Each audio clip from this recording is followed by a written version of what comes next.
ہم قیامت کے دن ایسی ترازویں رکھیں گے جو سراپا انصاف ہوں گی، جن کے ذریعے انصاف ہوگا۔ اب دیکھو اللہ تبارک و تعالیٰ کے تو علم میں سب کچھ ہے نا، کہ کس نے اچھا کام کیا کس نے برا کام کیا، تو ان کو وزن کرنے کی کیا ضرورت؟ وہ خود جانتے ہیں کہ فلاں بدکار ہے، فلاں نیکوکار ہے، فلاں نے اچھے کام کیے ہیں، فلاں نے برے کام کیے ہیں، لیکن اللہ تعالیٰ نے اعمال نامے مرتب فرمائے، اس میں ایک ایک چیز اس میں درج ہے، یہاں تک کہ آدمی جب دیکھے گا کہ میری چھوٹی بڑی ہر چیز یہاں پر درج ہے تو حیران ہو کر کہے گا کہ مالی حاضل کتاب لا یغادر صغیرۃ ولا کبیرۃ الا احصاها، کیسی کتاب ہے یہ کہ اس کے اندر چھوٹی بڑی ہر چیز موجود ہے۔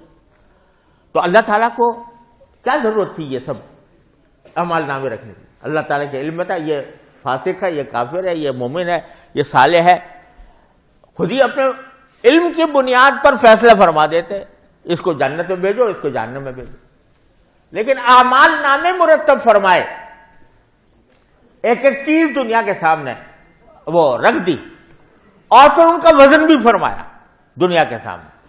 کیوں؟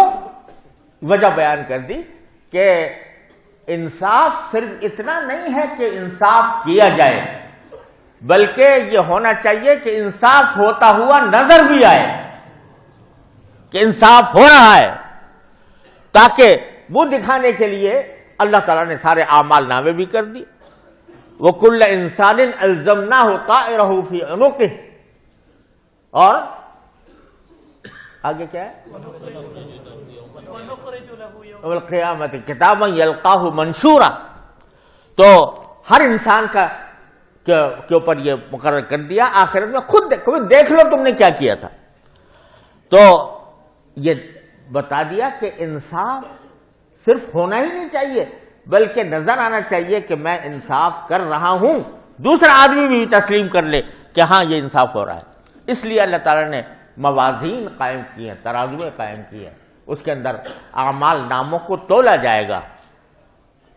یہ کلام ہے کہ اعمال نامے تولے جائیں گے یا آدمی تولے جائیں گے یا اعمال تولے جائیں گے، تو حضرت امام بخاری نے ترجیح اس کو دی ہے کہ اعمال بنی آدم وقولہم یوزن، کہ ان کے اعمال تولے جائیں گے، بذات خود اعمال تولے جائیں گے، اعمال نامے نہیں، اعمال یعنی ہر عمل کا ایک وزن ہے اللہ تبارک و تعالیٰ کا، اس کو تولا جائے گا اور تول کر پھر اس کا فیصلہ کیا جائے گا کہ اس کو ثواب دینا ہے یا عذاب دینا ہے۔ تو وزن ہوگا، یہ بتا دیا کہ اعمال کا وزن ہوگا۔ یہاں دیکھنے میں اعمال جو ہیں وہ کچھ اعراض نظر آتے ہیں، نظر آنکھوں سے نظر نہیں آتے، لیکن اللہ تبارک و تعالیٰ کے ہاں ہر عمل کی ایک صورت مثالیہ موجود ہے اور اس کا وزن ہوتا ہے، ہوگا آخرت کے اندر۔ تو یہاں ہمیں عمل کی کوئی صورت نظر نہیں آتی، لیکن وہاں اللہ تبارک و تعالیٰ کے ہاں اس کی ایک صورت ہے، اور وہ صورت ہے جس کا وزن ہوگا۔ پہلے کہا لوگ کہتے تھے کہ بھئی یہ تو اعراض ہیں، ان کا وزن کیسے ہو سکتا ہے، کوئی جوہر ہو کوئی جسم ہو تو اس کا وزن ہوا کرتا ہے۔ اب آج کی سائنس میں یہ بتا دیا کہ اعراض بھی تولے جاتے ہیں، حرارت تولی جاتی ہے، سردی تولی جاتی ہے، گرمی تولی جاتی ہے، اس کے لیے میٹر ایجاد ہو گئے ہیں۔ تو اللہ تبارک و تعالیٰ کے ہاں کیا اعمال کو تولنے کا کوئی، اللہ تبارک و تعالیٰ جو خالق کائنات ہے ان کے پاس کوئی طریقہ نہیں، تو اعمال ہی تولے جائیں گے۔ امام بخاری جو یہ کہہ رہے ہیں ان اعمال بنی آدم، یہ در حقیقت تردید کر رہے ہیں ان حضرات کی جو کہتے ہیں کہ اعمال نامے تولے جائیں گے یا آدمیوں کو تولا جائے گا۔